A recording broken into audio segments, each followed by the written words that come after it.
Assalamualaikum warahmatullahi wabarakatuh. Selamat datang di channel Hikmah Misteri, tempat di mana kita bisa menikmati cerita kisah nyata penuh hikmah dan inspirasi yang diangkat untuk kita semua. Dan sebelum kita mulai ke cerita, jangan lupa subscribe, like, dan share agar dapat memetik pelajaran dari kisah ini. Dalam tayangan kali ini, kami akan menceritakan tentang kisah Aku diceraikan karena tidak seksi. Tapi suami barunya malah lebih tua dari ibuku, dan katanya aku tidak menggairahkan. Tapi saat kulihat foto pernikahannya dengan wanita berkerudung motif bunga-bunga itu, aku cuma bisa tertawa. Karena aku tahu kenapa dia sembunyikan istri barunya dari publik. Namaku Anjani. Umurku 30, tapi di mata mantan suamiku, aku seperti emak-emak 50-an yang cuma pantas masak dan nyapu rumah. Padahal, dulu aku yang ngejar dia. Aku yang bela-belain mutusin pacarku yang mapan demi cowok berkacamata itu. Bagas, si pegawai negeri baru, yang katanya penuh ambisi dan cita-cita besar. Awalnya semua terlihat baik-baik saja. Dia manis, sopan, dan perhatian. Setiap malam dia pulang bawa oleh-oleh kecil dari kantor, mulai dari gorengan 5.000 sampai teh botol 2.000-an yang dia bilang, "Nih buat istri cantikku, biar adem hatinya." Waktu itu aku pikir, wah, ini laki-laki yang benar-benar tahu cara menyayangi. Tapi aku lupa satu hal. Laki-laki manis itu biasanya cuma manis di awal, sisanya pahit kayak ampas kopi. 2 tahun pertama pernikahan kami berjalan normal. Kami sering pergi makan malam di warung langganan, kadang jalan ke mall cuma buat lihat-lihat dan pulang bawa boncengan tangan kosong. Aku nggak keberatan. Karena katanya cinta nggak butuh belanja, cukup perhatian. Tapi tahun ketiga mulai aneh. Dia makin sering pulang telat, makin cuek, dan mulai nyentil soal bentuk tubuhku. "Jani, kamu bisa nggak sih olahraga dikit? Masa sih istriku pahanya begini amat? Pakai baju yang lebih ngangkat dikit kek. Kamu tuh istri, bukan pramuwisma." Awalnya aku pikir dia bercanda, tapi makin lama suaranya makin keras. Ucapannya makin nyelekit. Aku yang awalnya cuek soal penampilan, mulai belajar dandan. Aku ikut kelas makeup online, beli lipstick mahal, bahkan sempat nyoba skincare Korea yang katanya bikin glowing dalam 7 hari. Tapi tetap aja, tiap kali aku keluar kamar pakai dress pendek yang dulu dia suka, dia malah nyengir sinis. "Kamu tuh dandan, tapi kok tetap kayak orang capek ya?" Dari situ aku tahu, bukan soal bajuku, bukan soal tubuhku, tapi emang ada yang berubah di dalam matanya. Aku mulai curiga saat dia mulai rajin buka HP pas tengah malam. Katanya kerjaan. Tapi aku tahu bedanya orang kerja dan orang nge-like video TikTok cewek joget sambil pamer dada. Puncaknya waktu aku masuk kamar dan dia lagi tiduran sambil nonton live perempuan joget yang bajunya hampir copot, sambil ketawa-ketawa sendiri. Aku berdiri di depan pintu kamar, dan dia bahkan nggak buru-buru matiin HP-nya. Dia cuma noleh, terus ngomong, "Kamu ngagetin aja sih, ini bukan apa-apa, cuman hiburan." Hiburan? Jadi aku ini cuma latar belakang?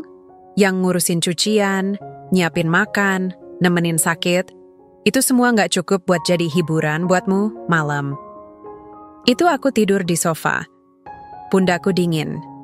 Bukan karena AC, tapi karena ada seseorang yang dulu pelukanku dia kejar-kejar, sekarang lebih milih pelukan layar HP. Dia nggak pernah bilang langsung, tapi aku bisa rasakan, dia nggak pengen sentuh aku. Lagi, bahkan saat aku peluk dari belakang, dia diam. Saat aku ajak ngobrol, dia jawab sepotong-sepotong. Sejak saat itu, aku tahu. Aku, istri yang pernah dia bilang paling cantik, sekarang sudah tidak cukup seksi di matanya. Dan yang lebih menyakitkan, aku masih berusaha keras untuk memperbaiki diri sementara dia sudah merancang cara untuk pergi, tapi waktu itu aku masih bertahan. Aku belum tahu bahwa hanya tinggal beberapa minggu lagi sebelum aku dibuang. Seperti baju yang sudah nggak muat di badan. Aku belum tahu bahwa hanya tinggal beberapa minggu lagi sebelum aku dibuang. Seperti baju yang sudah nggak muat di badan. Tapi malam itu, aku masih berusaha jadi istri yang baik. Masih mau masak sayur favoritnya, masih rela nyamperin dia ke kamar dan ngajak ngobrol. Walau dibalas dengan dengusan dan layar HP yang nggak pernah lepas dari tangannya. Aku nekat. Aku peluk dia dari belakang. Kubiarkan pipiku menempel di pundaknya. Dan dia diam, kaku. Seolah kulitku itu es batu. Bahkan dia geser tubuhnya ke samping, lalu berdiri sambil berkata datar. Jangan gitu deh, Njani. Lagi males. Aku masih bisa tahan. Tapi seminggu kemudian, dia lebih kejam lagi. Malam itu, aku pakai lingerie merah muda yang dulu dia pilih sendiri waktu kami masih pacaran. Kubuka pintu kamar dengan malu-malu. Kupanggil namanya pelan. Tapi saat dia menoleh dan melihatku, berdiri di sana dengan tubuh bergetar, dia cuma ketawa pendek dan berkata, Njani, kamu yakin? Pakai baju begituan? Lucu sih, kayak badut ulang tahun. Itu titik di mana seluruh harga diriku jatuh di kaki tempat tidur. Aku ingin lari, tapi aku diam. Ingin marah, tapi yang keluar hanya tangis lirih yang kutahan di kerongkongan badan. Ini pernah ia puja-puja, pernah ia cium dengan rakus, pernah ia bilang, aku pengen mati di pangkuanmu. Tapi sekarang, dia bahkan lebih memilih rebahan sambil nonton cewek random di TikTok daripada memandangku. Besok paginya, dia sarapan seperti biasa, seolah-olah tidak ada yang terjadi semalam. Padahal aku tidur dengan mata bengkak, dada sesak, dan dada yang rasanya ingin kutarik keluar karena penuh penghinaan. Aku tak bicara apa-apa. Tapi setiap hari sesudahnya adalah pengulangan dari rasa tidak diinginkan. Dia makin sering pergi malam, pulang makin larut. Dan kalaupun tidur di rumah, dia pasti pilih sofa atau pura-pura tidur cepat. Aku pernah tanya dengan suara bergetar, Mas, aku salah apa? Dan dia cuma jawab enteng, kamu nggak salah apa-apa. Aku aja yang udah nggak bisa maksa diri buat pura-pura lagi. Pura-pura? Jadi selama ini kamu bersandiwara? Jadi selama ini tubuhku kamu sentuh hanya karena kasihan? Karena status, aku masih bertahan. Aku masih berharap dia sadar. Tapi harapan itu hancur berkeping-keping pada hari Jumat malam. Saat aku pulang lebih awal dari biasa dan menemukan pintu kamar dikunci dari dalam, aku ketuk pelan. Mas, aku pulang. Tidak ada jawaban. Aku ketuk lagi. Mas? Dan dari balik pintu yang sedikit terbuka, aku lihat pantulan cermin.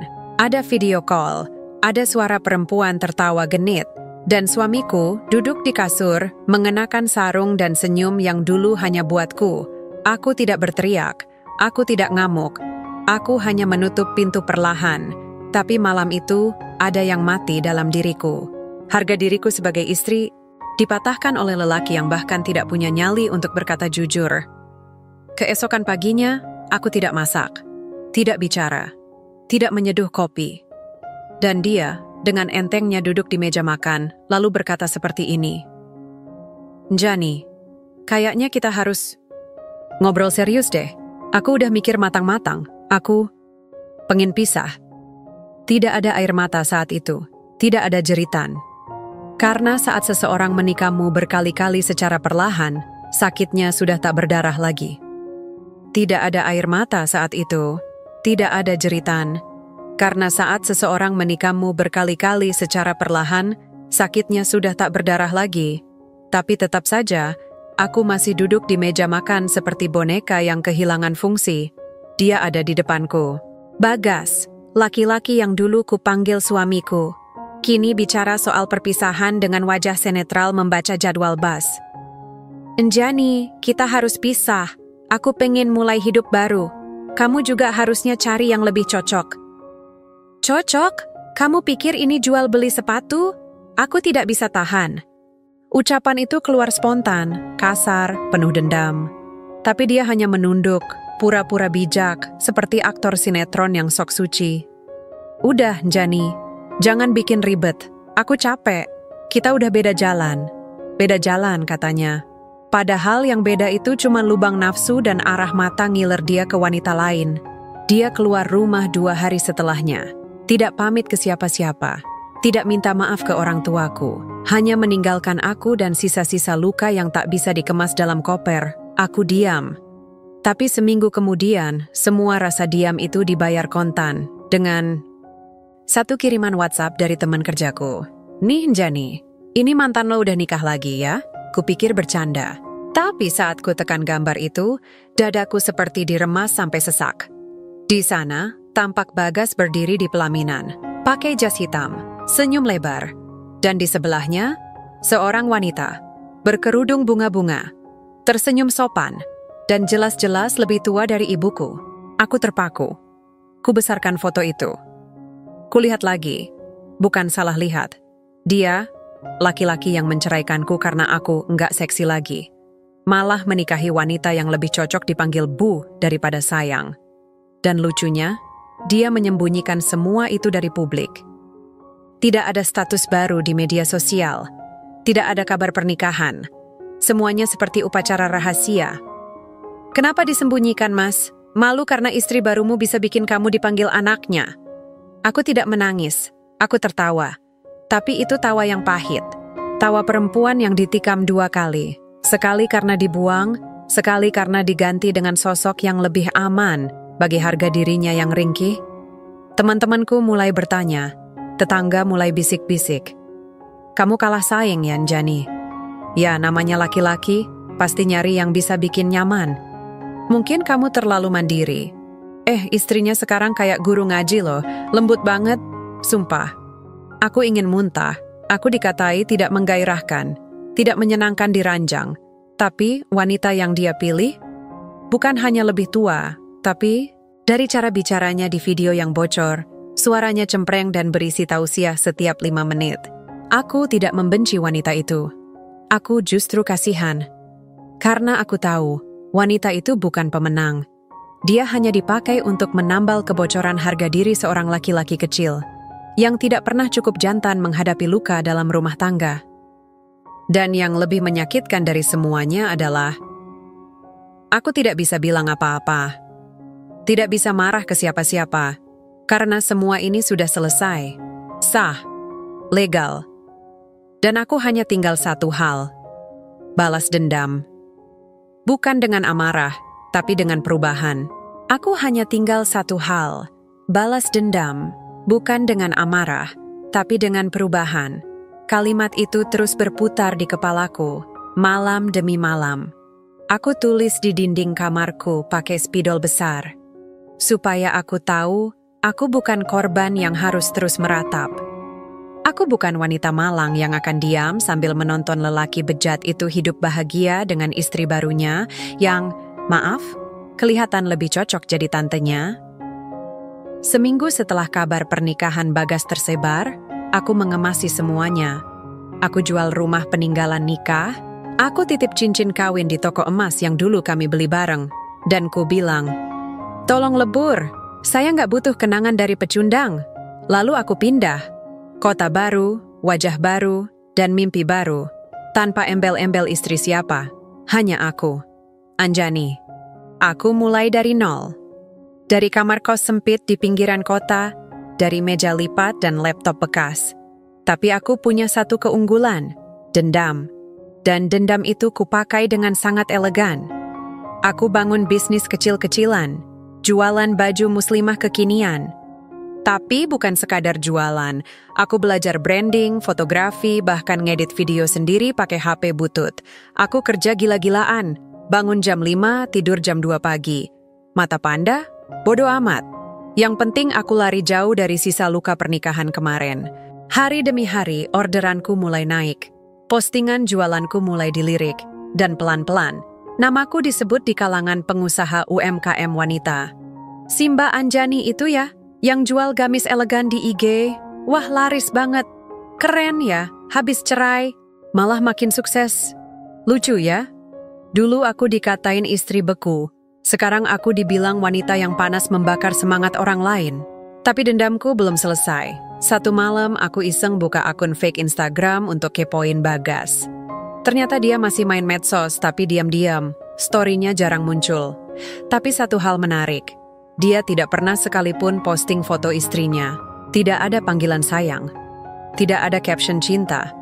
Bahkan saat ulang tahun istrinya, yang diposting cuma fotokopi hitam dan quote murahan. Kehidupan itu pilihan. Kehidupan atau pelarian. Aku mulai menyusun rencana. Bukan buat kembali, tapi buat menampakkan padanya bahwa perempuan yang ia buang bukan barang bekas, tapi emas murni yang makin berharga ketika ditempa. Aku ikut pameran fashion lokal. Ku buat booth mewah. Ku tampil maksimal. Dan semua orang terpukau, termasuk media kecil yang meliputku. Namaku mulai naik. Dan aku mulai dapat undangan jadi pembicara seminar kewirausahaan wanita. Di salah satu seminar itu, aku bicara soal luka. Bukan luka cinta, tapi luka mental yang ditinggal tanpa penjelasan. Saat itu, seorang peserta bertanya, "Mbak Anjani, apa motivasi terbesarnya sampai bisa bangkit dari perceraian?" Aku tersenyum. Kubalas sambil menatap lurus ke arah kamera. Karena aku bukan sampah yang dibuang. Aku adalah mutiara yang dipendam di lumpur. Dan sekarang, aku kembali bersinar. Bukan buat balikan, tapi biar mantanku tahu. Dia buta. Dan tahu tidak, Kak? Video itu viral. Masuk Explore. Disebar-sebarin netizen. Dan dari situ, aku tahu. Bagas pasti lihat. Karena 2 hari kemudian, akun fake yang follow aku sejak awal tiba-tiba unfollow. Lucu.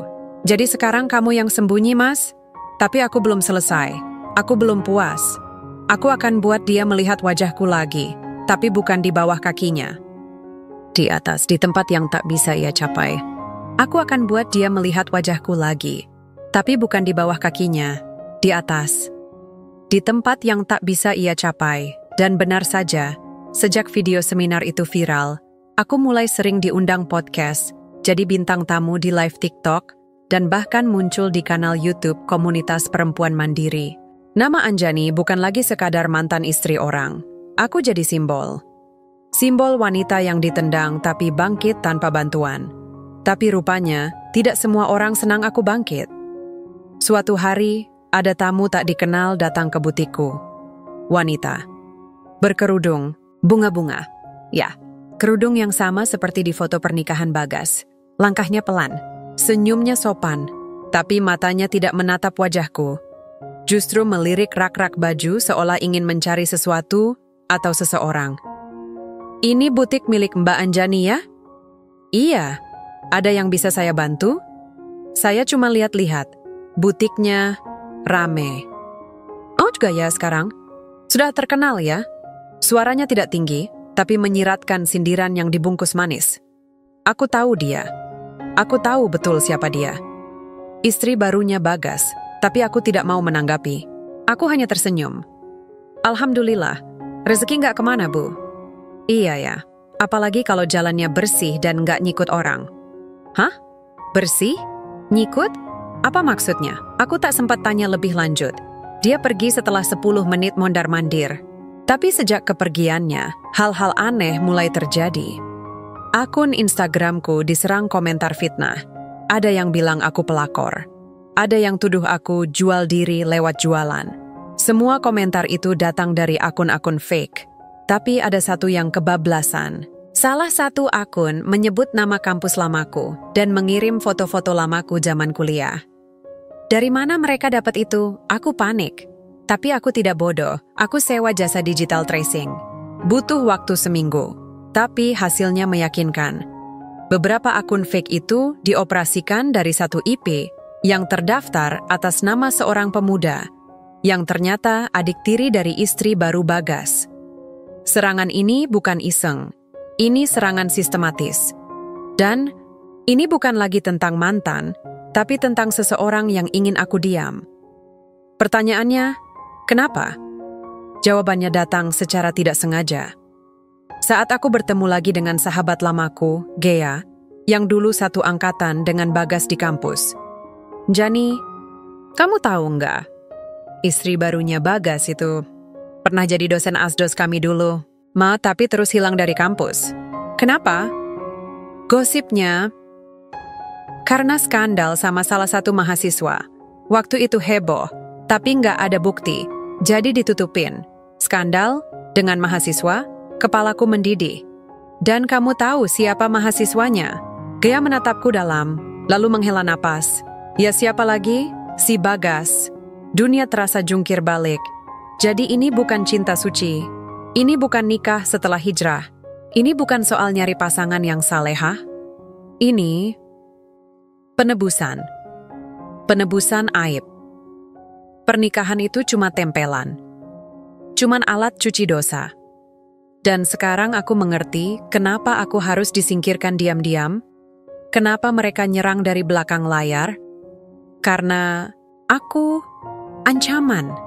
Aku tahu sejarah mereka, aku tahu luka mereka, dan sekarang aku bersinar, dan mereka takut aku bicara. Tapi jangan khawatir, Mas Bagas, aku tidak akan bicara. Aku akan membuat kalian yang membuka aib sendiri, dengan satu undangan yang kutulis sendiri. Tapi jangan khawatir, Mas Bagas. Aku tidak akan bicara.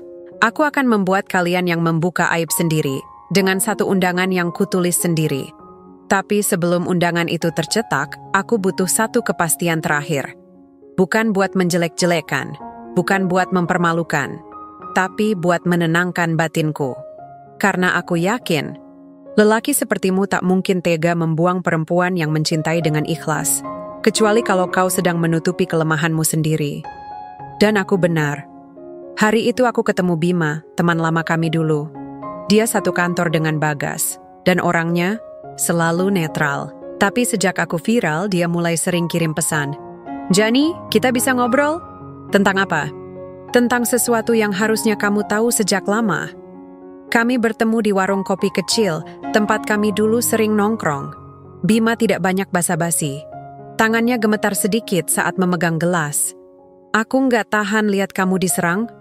Gitu. Jadi gini. Kamu tahu nggak kenapa dia sebenarnya cerain kamu? Aku diam.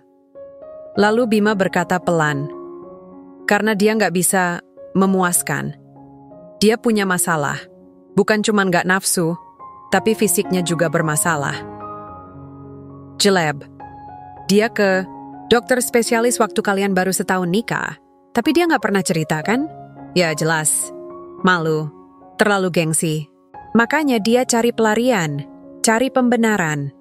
Jadi, semua hinaan tentang tubuhku itu proyeksin Jani. Dia ngatain kamu karena dia benci dirinya sendiri. Kamu bukan nggak cukup seksi, kamu terlalu nyata buat dia yang rapuh. Aku mengatuk bibirku, jemariku dingin, tapi hatiku panas. Selama ini aku dibilang dingin, beku, membosankan, nggak menggairahkan, padahal dia sendiri yang lumpuh di dalam. Dan dia berani menyalahkanku? Bima melanjutkan. Dan istri barunya itu, bukan karena cinta, tapi karena dia tahu wanita itu bisa ngerti keadaannya, bisa tutupi aibnya, karena katanya, wanita berhijab nggak banyak nuntut. Anjing. Aku tahu kata itu kasar. Tapi untuk pertama kalinya aku merasa pantas mengucapkannya. Selama ini aku dihancurkan secara perlahan, dipermalukan, dibuang. Hanya karena aku terlalu jujur menghadapi cinta. Dan dia terlalu pengecut menghadapi kekurangannya. Aku pulang dari pertemuan itu dengan kepala tegak. Kali ini bukan karena ingin balas dendam, tapi karena aku tahu, aku menang. Bukan karena sukses, tapi karena aku masih utuh. Sementara dia, pura-pura utuh, padahal retak dari dalam. Malam, itu aku buka folder undangan di laptopku. Kutulis satu nama tamu dengan penuh penekanan, Bagas dan istrinya, bukan untuk pamer. Tapi biar mereka lihat, aku tidak perlu rahasia untuk bahagia. Aku tidak perlu sembunyi di balik citra, karena aku tidak malu jadi diriku sendiri. Aku tidak perlu sembunyi di balik citra, karena aku tidak malu jadi diriku sendiri. Dan dunia pun melihat itu. Tanpa aku harus tampil di televisi, tanpa kamera mahal, tanpa sponsor besar. Aku hanya butuh satu hal. Cerita jujur dan luka yang tidak kusembunyikan. Unggahanku di Instagram tentang perempuan yang bangkit setelah diceraikan karena tidak seksi, viral. TikTokku yang cuma berisi potongan kata-kata realita wanita, meledak jutaan views. Namaku naik, tapi bukan sebagai selebgram. Aku jadi simbol perlawanan perempuan yang pernah diinjak, tapi tidak dibungkam. Aku mulai sering diundang jadi narasumber di live IG, podcast, forum daring. Kak Anjani, apa yang paling menyakitkan dari perceraianmu dulu? Bukan ditinggalnya, tapi disalahkannya. Seolah tubuhku adalah sumber semua kegagalan hidupnya. Dan dari ratusan komentar yang masuk setiap hari, satu suara muncul lebih sering dari yang lain. Kak, kamu tuh terlalu berharga buat dia. Kamu harus lebih bahagia. dari dia. Nikah lagi, Kak, tapi sama yang tahu cara ngehargain luka. Lucunya, aku bahkan tidak sedang cari pengganti, tapi semesta sudah lebih dulu mengirimkannya. Namanya Arya, sahabat kakakku. Duda 2 tahun, umur 42. Tapi sikapnya dewasa, suaranya tenang, dan pandangannya tidak pernah turun ke dadaku, tapi selalu menatap mataku. Kami pertama kali ngobrol saat ia antar parsel lebaran dari keluarga. Kamu masih bisa senyum ya setelah semua yang kamu lewatin? Kalau aku nggak bisa senyum, aku udah dikubur sejak hari aku ditinggal.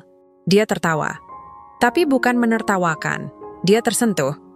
Arya tidak pernah bertanya hal sensitif. Tidak pernah banding-bandingkan aku dengan siapapun. Dia cuman hadir. Ngobrol kalau aku butuh. Diam kalau aku ingin sendiri. Tapi suatu malam, saat kami makan bareng di warung tenda, dia bilang, "Kalau aku boleh jujur, aku jatuh cinta. Tapi bukan sama tubuhmu, bukan juga sama nama besar kamu sekarang. Aku jatuh cinta sama otakmu, keberanianmu, dan semua luka yang kamu rawat sendiri." Aku diam, tapi hatiku gemetar. Karena itu kalimat paling tulus yang pernah mampir di hidupku setelah sekian tahun dijadikan cermin kesalahan oleh orang yang kusebut suami. 2 bulan kemudian, kami memutuskan menikah. Tanpa gegap gempita. Tanpa pesta besar. Tapi dengan satu hal yang paling kubutuhkan sejak dulu. Harga diriku kembali utuh. Dan hari itu pun tiba. Hari di mana aku menulis satu nama dalam daftar tamu undangan dengan tangan yang sedikit bergetar tapi mulut tersenyum. Bagas dan istri, aku kirim langsung ke alamat rumah lamaku. Rumah yang dulu aku bersihkan setiap pagi, rumah yang pernah jadi saksi bagaimana tubuhku disebut tidak layak disentuh. Kini, rumah itu akan menerima undangan dari wanita yang sudah ia buang, dan kini lebih bersinar dari cahaya lampu tamunya sendiri. Aku tidak tahu apakah ia akan datang, tapi aku berharap saat dia membuka undangan itu, ia akan diam. Dan mungkin, untuk pertama kalinya dalam hidupnya, ia akan merasa kalah. Kalah bukan karena aku menikah lagi, tapi karena aku bisa mencintai lagi, dengan utuh, tanpa harus menyembunyikan, siapa diriku sebenarnya. Aku tidak tahu apakah ia akan datang, tapi aku berharap, saat dia membuka undangan itu, ia akan diam. Dan mungkin, untuk pertama kalinya dalam hidupnya, ia akan merasa kalah. Hari pernikahanku datang dengan langit mendung, tapi anehnya, tidak ada satu tetes pun hujan jatuh. Mungkin, langit pun tahu, hari ini bukan tentang air mata, ini hari pembalasan, hari kemenangan. Aku mengenakan kebaya putih bersih, bukan untuk menandakan keperawanan, bukan pula kemurnian, tapi simbol bahwa aku memulai hidup yang baru, tanpa sisa lumpur masa lalu. Arya berdiri di sampingku, mengenakan jas abu-abu elegan. Ia menatapku tanpa ragu, tanpa malu, dan tanpa rasa ingin mengubahku. Laki-laki ini tidak perlu tubuh sempurna untuk mencintaiku. Ia hanya butuh keberanianku untuk tetap bertahan. Para tamu mulai berdatangan. Saudara, kerabat, teman-teman komunitas, bahkan beberapa followers yang dulu ikut menyemangati di DM. Acara dimulai. Semua berjalan lancar. Sampai seorang panitia mendekatiku di sela acara. "Mbak Anjani, ada tamu tak diundang di luar. Mau masuk, tapi nggak bawa undangan." "Siapa?" "Namanya Bagas." Dek, aku berdiri. Tidak panik, tidak gugup. Tapi jantungku berdetak 2 kali lebih kencang dari biasanya. Aku melangkah keluar aula. Dari balik pintu kaca, aku lihat dia berdiri sendiri. Kurus, matanya cekung, rambutnya tidak serapi dulu. Tidak ada istrinya, tidak ada cincin di jarinya. Dan yang paling jelas, tidak ada sisa harga diri di wajahnya. Aku keluar, berdiri tepat di hadapannya. Kami berdua diam, 5 detik yang terasa seperti 5 tahun. Lalu dia bicara, "Njani, maaf aku datang tanpa undangan, tapi aku cuma pengen lihat kamu bahagia, sekali aja." Aku mengangguk pelan. "Kamu udah lihat, sekarang pulang." Dia tertawa kaku. Aku nyesel. "Buat apa?" "Semua. Aku kira kamu nggak bakal bisa bangkit. Aku kira kamu bakal terus nangis, tapi kamu malah jadi... Dia tidak menyelesaikan kalimatnya. Mungkin lidahnya terlalu kaku untuk menyebut kata, lebih baik tanpa aku. Aku mendekat satu langkah. Kutatap matanya yang dulu penuh. Arogansi, kini tinggal sisa keraguan. Dulu kamu bilang aku nggak seksi, tapi tahu nggak mas, hari ini ada puluhan orang yang bilang aku cantik. Dan satu laki-laki di pelaminan itu, dia nggak menikahi tubuhku. Dia menikahi diriku utuh. Jani, kamu nggak perlu datang ke sini buat bilang maaf. Karena maaf itu udah kutemukan sejak aku memaafkan diriku sendiri, yang dulu pernah percaya sama kamu. Aku membalik badan. Masuk ke aula. Musik mengalun. Semua tamu berdiri menyambutku kembali. Tapi sebelum pintu tertutup sepenuhnya, aku sempat melirik ke belakang. Bagas masih berdiri di tempat yang sama, sendirian, dengan undangan di tangan yang sudah basah oleh keringat atau air mata. Aku tidak peduli, karena hari ini, yang pernah menginjakku datang untuk menyaksikan aku berdiri paling tinggi. Dan itu, bagiku, adalah penebusan yang paling manis. Yang pernah menginjakku datang untuk menyaksikan aku berdiri paling tinggi. Dan itu, bagiku, adalah penebusan yang paling manis. Tapi seperti yang selalu terjadi dalam hidup, orang yang membuang sesuatu dengan sombong, pada akhirnya akan menyesal saat sadar benda itu satu-satunya yang tulus. Beberapa minggu setelah pernikahanku, kabar tentang Bagas mulai beredar. Bukan dari mulut ke mulut, tapi dari status-status yang aneh dan samar. Beberapa temanku yang masih follow dia bilang, "Jani, kamu tahu nggak? Kayaknya rumah tangga si mantan kamu tuh aneh. Istrinya ngilang dari medsos.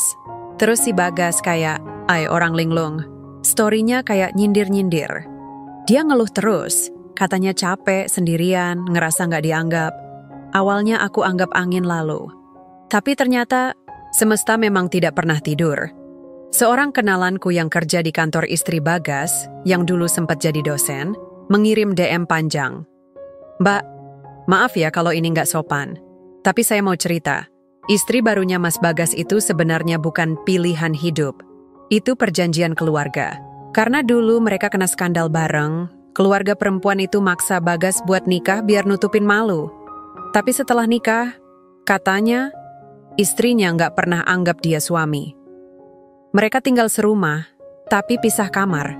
Bahkan, katanya, udah setahun lebih, mereka nggak pernah tidur bareng. Mbak, dia cuma jadi boneka.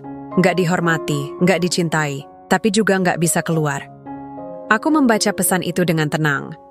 Tapi di dalam dada, ada rasa getir yang susah dijelaskan.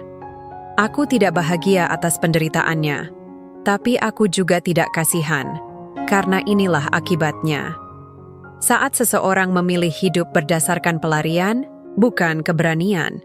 Pelan-pelan, kabar kepalsuan itu menyebar. Ada gosip Bagas mau cerai, tapi nggak bisa karena masih terikat pinjaman usaha milik keluarga istrinya. Ada kabar dia mulai sakit-sakitan, tapi nggak ada yang ngurus. Ada kabar dia minum obat penenang diam-diam, karena mulai stres dan merasa gagal sebagai laki-laki. Dan aku tidak menonton semua itu sambil tertawa. Aku hanya duduk di ruang tamu rumah baruku, bersama Arya yang sedang menyiapkan teh, kesulitan dan berpikir, mungkin benar. Hidup ini tidak pernah perlu dibalas dengan pedang. Cukup dengan sabar, dan Tuhan akan memberi panggung untuk membuktikan siapa penjahat, siapa korban, dan siapa yang bertahan. Hari itu, aku membuka pesan WhatsApp lama dari Bagas. Pesan yang dulu dia kirim saat menceraikanku. "Kita selesai. Kamu bukan tipeku." Lalu aku screenshot. Kutulis caption dan kuunggah di story dengan satu kalimat pendek yang menyayat. "Terima kasih sudah membuangku. Kalau tidak, aku tak akan tahu cara mencintai diriku sendiri." Dan setelah itu, aku tutup ponsel.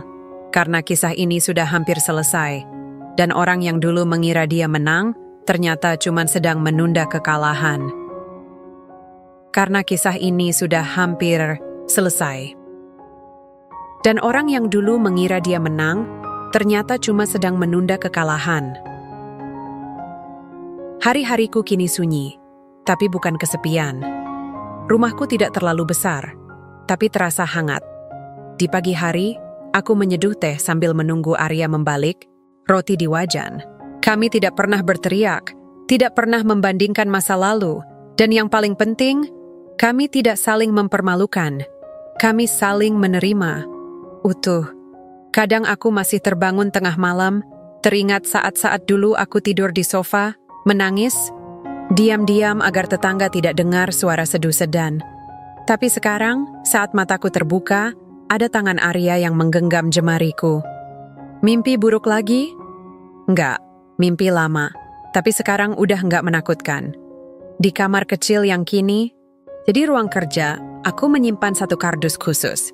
Isinya, satu gaun yang dulu tidak jadi kupakai, satu foto pernikahan lama, dan selembar undangan yang dikembalikan oleh kurir dengan cap tidak diambil. Kardus itu tidak pernah kubuka, tapi aku juga tidak membuangnya, karena dari luka-luka, itu aku tumbuh, bukan untuk membalas, tapi untuk menjadi lebih kuat dari versi diriku yang dulu. Satu sore, aku berdiri di depan cermin besar yang menempel di lemari pakaian. Bukan untuk mematut-matutkan diri, tapi untuk menatap seseorang yang dulu tak sanggup melihat bayangannya sendiri. Anjani, kamu cantik. Bukan karena bentuk tubuhmu, tapi karena kamu bahagia. Waktu terus berjalan. Aku dan Arya sedang menanti anak pertama kami.